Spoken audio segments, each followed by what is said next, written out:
Here is a note about Elon Musk. Observers and biographers often note that operating at an extreme level of scale and responsibility naturally shrinks one's personal circle, as very few individuals share the exact same obsessions, risk tolerance, or day-to-day reality, and that includes stress as well. In various interviews, Musk has described his internal mental state as a relentless storm, noting that while people might envy his success or position, few truly understand or comprehend the internal pressure and constant problem solving. So the question naturally arises, if somebody knows more, will that make them lonely? And I want to look at this question. Note number 1. No person hands out their money to passers-by, but to how many do each of us hand out our lives? We count every pound and give away years without blinking. Nobody sits down and picks work over their mates. You say yes to work enough times, over enough years, then one day you look up and there is nobody about. Aristotle. There are 3 types of friendships. Friendships of use, of pleasure, and of character. And he says the whole thing needs people roughly on the same level. Because when one shoots ahead in money or standing, it stops working. Both at once is what does the damage. You've got more people around you than ever. No idea who's there for what. And the ones who knew you before you had anything are now too far below you for it to run properly. Nobody's at fault because the gap does it on its own. Note number 3. A man can be himself only so long as he's alone. He thought most company is people running from themselves, and that solitude costs you nothing if there is anything in you worth being alone with. He also said a man's sociability is in inverse proportion to what he's got upstairs.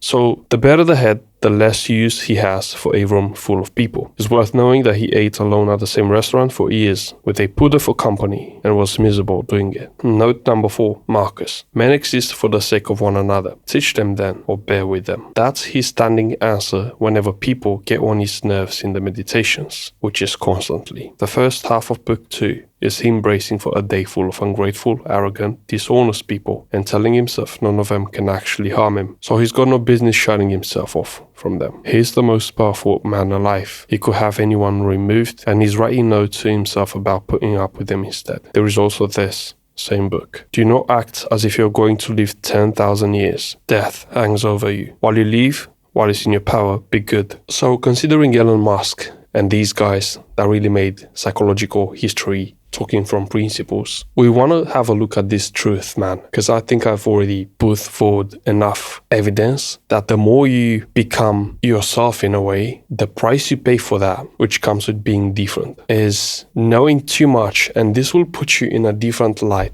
First of all, you see yourself differently. You either do it consciously or unconsciously. And then people react to what they see in you, because you also see it. You might notice it a bit late, because again, the opinion you have about yourself versus the opinion people have about yourself will be different, because people who love you, they will think your qualities are over the top, and people who hate you will believe you're worse than you are. So that's worth considering, right? Because I think what you believe about yourself matters more. So with all this evidence and with all this personal evolution in which you come to know stuff and you come to differentiate stuff, it makes me wonder why the more you know, the more you work harder, the more you take on more responsibility than your peers. Why does that changes your perception of things, of how you go through life? And is that a good thing or a bad thing? Or should we look at it as being wise or not wise? Is that wise? Because I think if you leave your evolution aside and you get to find meaning in tradition and conformity, then you live somebody else's life, right? But here you gain something else you don't find when you're with yourself. You find connection with other people, you find support, you find reinforcement, you find, the encouragement, you find everything. You got people to cry on, like you have a shoulder to cry on. And for some people, fair enough, that's good, but you're not those people, man. If you're watching this video, if you see the connection between success and loneliness, then there is something in here for you. And I promise you, at the end of this video, you're not going to be sorry for yourself, bro. You're going to understand completely what you have to do. And I'm saying this from the bottom of my heart because I know I'm going through this, and the more I know, the lonelier I get. That's the price I pay, and I'm happy with it. Because you don't need to be friends with everybody, unless you want to stick to that conformity and to that fake networking with other people. But we're looking at far deeper values one can grow in themselves. Values like self-respect, self-honesty, not lying to oneself, being okay with being lonely, being okay with being yourself. People in their own bubble, got a different perception of the same things we all notice, right? And depending on to what you give your attention, depending with what lens you're watching that thing happen, or how you let your perception be colored, or how you let yourself see that thing, change the meaning of it. Depending on that, you get to go higher or lower. You get to know more, be open-minded, accept the uncomfortable, accept to leave your comfort zone and get to see new things. But this requires change. It also requires courage to do it properly, like Jordan Peterson said and Nietzsche. But that's the price, and you will pay it anyway, because you're a different one. You're a different one. And you should be okay with being lonely, bro. You don't need all the people around you. You only need the few people to understand you. You don't need the masses, because the masses can't see in your soul. Only the few. So now you see you have two directions here. You either go on your own path or you join the mediocrity, the majority that represents the tradition and conformity at once. Also the school system, which was made to basically cultivate workers for factories. So now you see that you only need a few people. And there is a price to be paid for that towards your own evolution. So be okay with that. That's the price you pay for being misunderstood, for being in your own world, for being considered crazy, to have people turn their back against you, to be considered a head. You gotta take that, because everything that happens because you want it to happen. And no, this is not just like a crazy illusion. I want you to be delusional about this. No, bro, this is real. Everything you do is your own.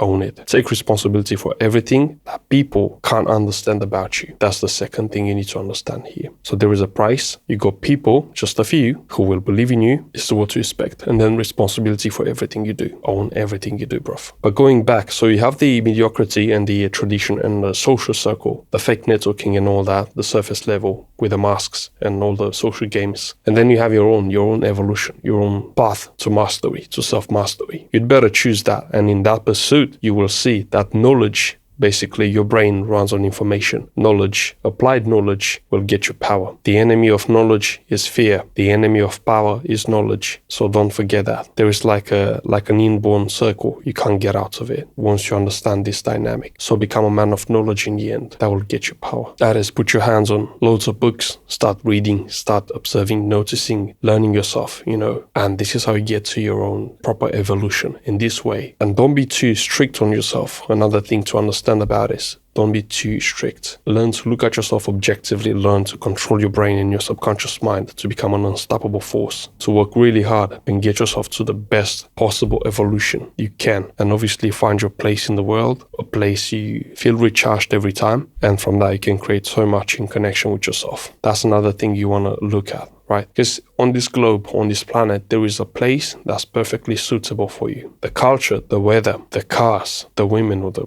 men and everything, the food, they will all be different and specially tailored for your soul, for your spirit, right? And the more you get to know yourself, what you like and what you don't like, the lonelier you become. Again, I'm saying it and I'll be saying it again, because nobody can match what's inside you. That's only for you to know, and that's strictly for you to believe. You have your own credo, your own Bible, things you believe in, things you hate, things you despise, things you love, things you want, things you desire, things that are your goals. By the way, if you don't schedule it, it's just a desire, it's not a goal. So everything you now want, put a date on it and come up with a plan for that. That's part of your own mastership. Get to know yourself. Get that drive. Make yourself be motivated 24/7. Have the inborn desire to wake up again the next day and pursue your goal. That's the art of living. Be like a child, relentless. Be impatient to sleep and be impatient to wake up. Have this drive, not wanting to go to sleep because you want to stay awake to work on your goals. And also in a way you want to go to sleep, but also you want to wake up fast to go back to work. That's something you need to cultivate in yourself. The moment you have that flame, you will see that people will filter themselves out, because the more flame you have, the more you in touch with your soul, and they can smell this and they will find admiration in you. They will forget about themselves and consider you a star, because you become the guy or the girl with the flame, with the drive to go for their goals. And in this process, you do your best, which is another point, another note I want you to take. Doing your best in the pursuit of your own mastery. Because once you do your best, you can't